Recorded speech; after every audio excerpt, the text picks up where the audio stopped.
वर्षातून एकदा भोपळ घारी प्रत्येकाला आवडते, वर्षातून एकदा केलीच पाहिजे भोपळ घारी। तर चिवट आणि कडक होऊ नये म्हणून काय करायचं, तर हे आपण पुढे बघूया काय करायचं, कसं करायच्या भोपळ घाऱ्या। अगदी नवशिक्यांना सुद्धा करता येईल अशी भोपळ घारी बघूया आपण आता, करून बघूया ही भोपळ घारी। हा 1 किलो भोपळा आहे, पण मी एवढा काही वापरणार नाही, आपल्याला पाहिजे तेवढा वापरायचा आहे। तर मी 1 पाव किलो भोपळा वापरणार आहे।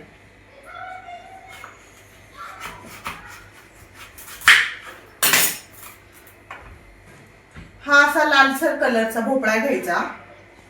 हा डांगर भोपळा आहे भोपळ घाऱ्याच्या पुऱ्यांसाठी। तर हा अशा पद्धतीचा भोपळा घ्यायचा।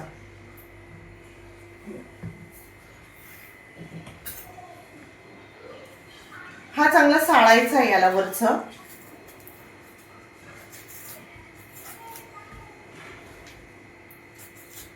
असं सुरीने चांगलं साळून साळून काढायचं याला। वरची साल जेवढी आहे खराब तेवढा साळून काढायचा।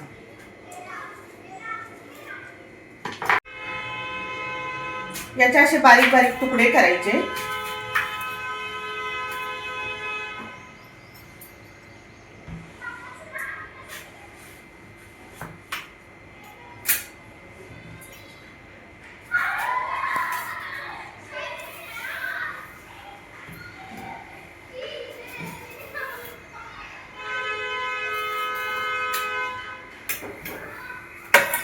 हा भोपळा आपण किसणार नाहीये, हा असाच उकडायला घालणार आहे। हा भोपळा मी असाच पाण्यात डब्यामध्ये ठेवणार आहे, असाच वाफवायला ठेवणार आहे।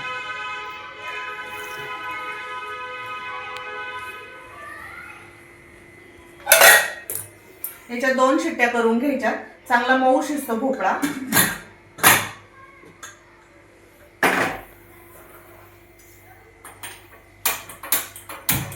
आपण आता याच्या 2 शिट्ट्या करून घेऊया।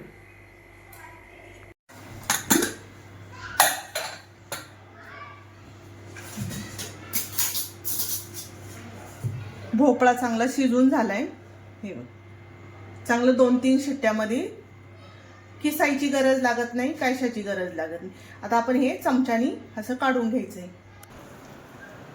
ह्या भोपळ्याचं असं पूर्ण असं काढून घ्यायचे चांगलं चमच्यानी। हे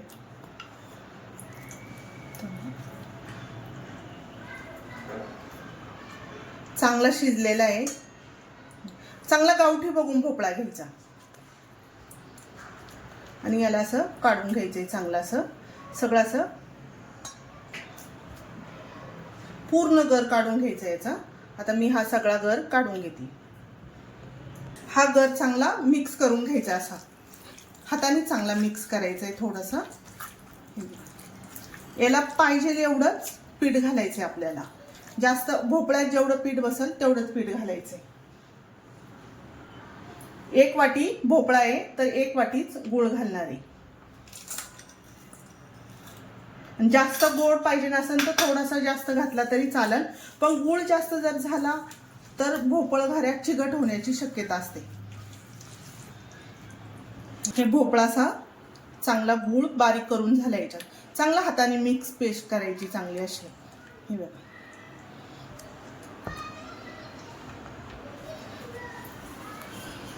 याच्यात 1 चमचा विलायची पूड घालणार आहे, भरपूर घालायची, जरा विलायचीचा वास छान येतो।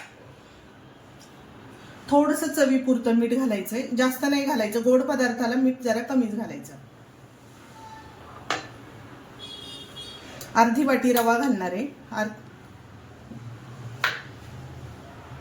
आणि बेसन पीठ घालणार आहे अर्धी वाटी, छोटी वाटी आहे। आता याच्यात घालते गव्हाचं पीठ। गव्हाचं पीठ आपल्याला जेवढं बसेल तेवढंच घालायचंय अगदी। आता आपण चांगलं मिक्स करून घ्यायचं याला, जेवढं पीठ बसन याच्यात तेवढं पीठ आपल्याला घट्ट गोळा मळायचा आहे। हे पातळ झाले, अजून पीठ घालणार आहे। जितकं भोपळ्यामध्ये पीठ बसेल तेवढं पीठ घालायचे आपल्याला, आणि खूप घट्ट पण नाही गोळा मळायचा आणि खूप पातळ पण नाही। रवा असल्यामुळं फुगला जातो थोडासा रवा। पुरी अजिबात असं केल्याने चिवट होत नाही। याच्यात मी 1 मोठा चमचा तूप घालणार आहे। तर तूप घालायचं विसरले मी। तुपाने अजिबात चिवटपणा येत नाही पुरीला, अगदी खुसखुशीत होती आणि तेलही पकडत नाही, म्हणून तूप घालायचं थोडंसं 1 चमचा। पिठातच घालायला पाहिजे नव्हतं पण मी विसरले घालायची। याचा चांगला गोळा मळून घ्यायचा, असा एकजीव करून घ्यायचा। आता अजून थोडंसं पीठ लागणार आहे याला, अजून थोडंसं पीठ घालते।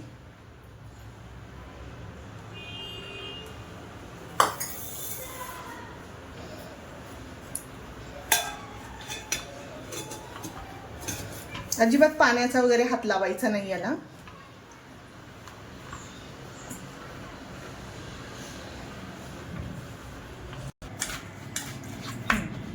गोळा चांगलासा मऊसूत मळून झालाय। आता याला आपण थोडंसं अगदी तुपाचा हात लावून ठेवायचंय।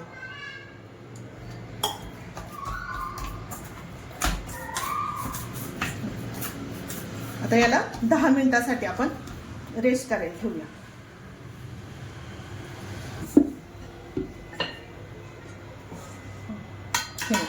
10 मिनिटं झालेले आहे याला। बघा भोपळा लाल असल्यामुळं कलरही छान आलाय भोपळ्याला। गावठी भोपळा घेतला ना खायलाही चांगला लागतो, चवदार, आणि रंगही सुंदर येते। आता याच्या छोट्या छोट्या गोळ्या करून घेणार आहे।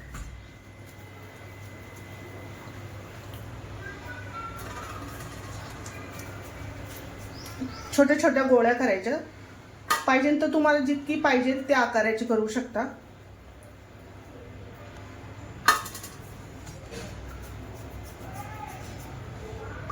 आता ह्या 4 गोळ्या करून घेतल्यात मी।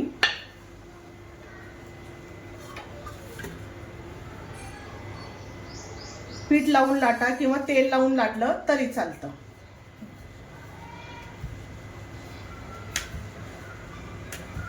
खूप पातळ पण नाही लाटायची आणि खूप जाड पण नाही लाटायची। काय होतं, जितकं पातळ लाटसान तितकं कडक होती पुरी। आता याच्यावर थोडीशी खसखस घालून घेऊया। एका बाजूनी घालायची असेल तर एका बाजूनी घाला, दोन्ही बाजूनी घालायची असेल तर दोन्ही बाजूनी घाला।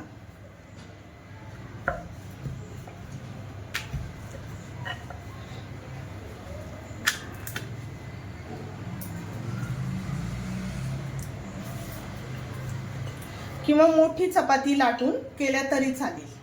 अगदी मोठी चपाती लाटायची आणि वाटीनी काढून घ्यायच्या पुऱ्या। आपल्या छोट्या छोट्या पुऱ्या आपल्याला ज्या आकाराच्या पाहिजेत त्या आकाराच्या आपण काढू शकतो।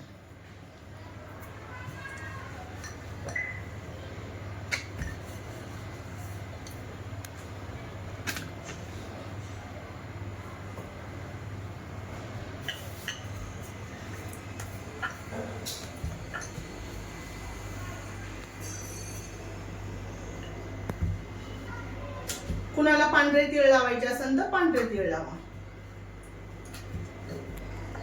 पण खसखशीनी छान असा कुरकुरीतपणा येतो हिला, भोपळ घारीला। आता आपण मोठा गोळा करून लाटूया। असा पोळी सारखा मोठा चपाती सारखा उंडा घ्यायचा एक छान असा।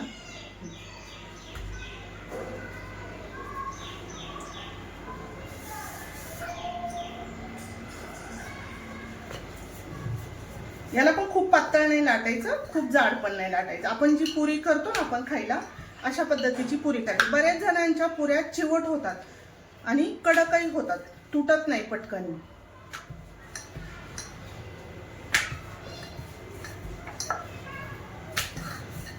ह्या पद्धतीने करून बघा तुम्ही। नवीन असणाऱ्याला सुद्धा सहज करता येतील ह्या पुऱ्या।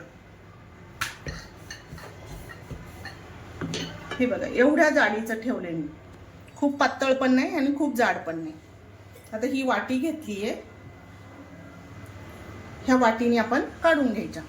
एकसारख्या पण होतात आणि छान पण दिसतात।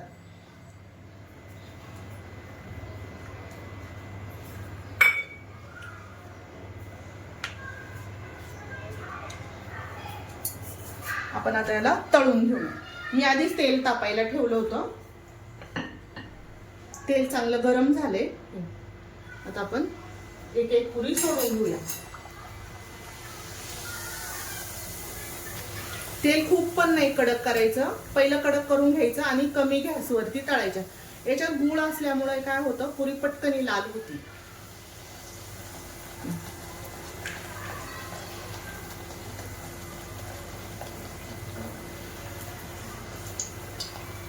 आणि बारीक गॅसवरती आतून चांगल्या खुसखुशीत होतात. अजिबात आतून पीठ किंवा काही राहत नाही, चिवटपणा पण राहत नाही अजिबात. आपण आता हिला काढून घेऊ.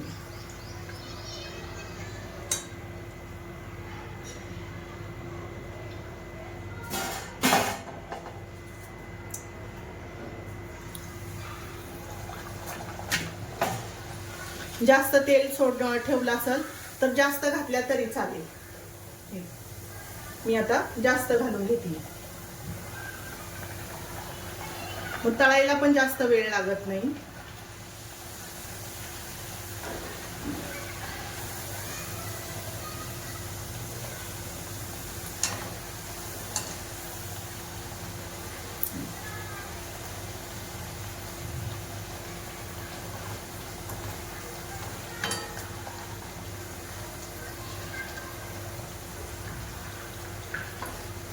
आणि जास्त लाल पण नाही होऊ द्यायच्या या पुऱ्या. जास्त लाल झाल्या तर कडवट होण्याची शक्यता असते, म्हणून जास्त लाल पण नाही करायची. आता याला काढून घेतल्या.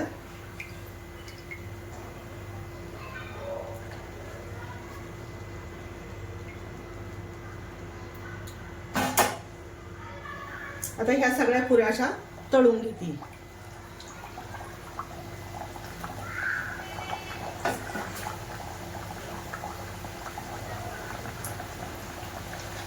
जोपर्यंत पुरी वरती येत नाही तोपर्यंत झारा लावायचा नाही. आपोआप तेलातून वरती येते पुरी.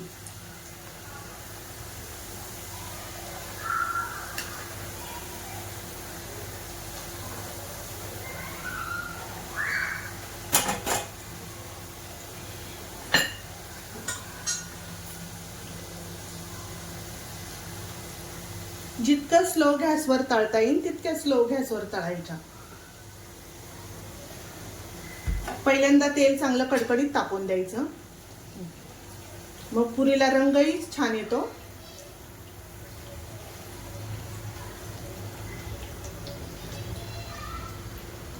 तुम्ही 8 दिवस ठेवल्या ह्या पुऱ्या, प्रवासासाठी नेल्या तरी चालतात. बऱ्याच जणांच्या प्रवासात चिकट होतात पुऱ्या अशा.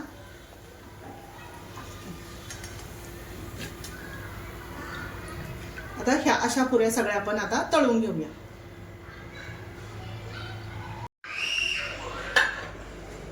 आपली अशी टम्म फुगणारी भोपळ घारी, हे बघा, टम्म फुगणारी भोपळ घारी करून तयार झालेली आहे. अजिबात तेलकट नाही, हे अजिबात कुठे हाताला तेल लागत नाही किंवा चिवट झाली नाही. कमी तेलकट अशी भोपळ घारी नक्की करून बघा, ट्राय करून बघा. लाईक आणि शेअर करायला विसरू नका.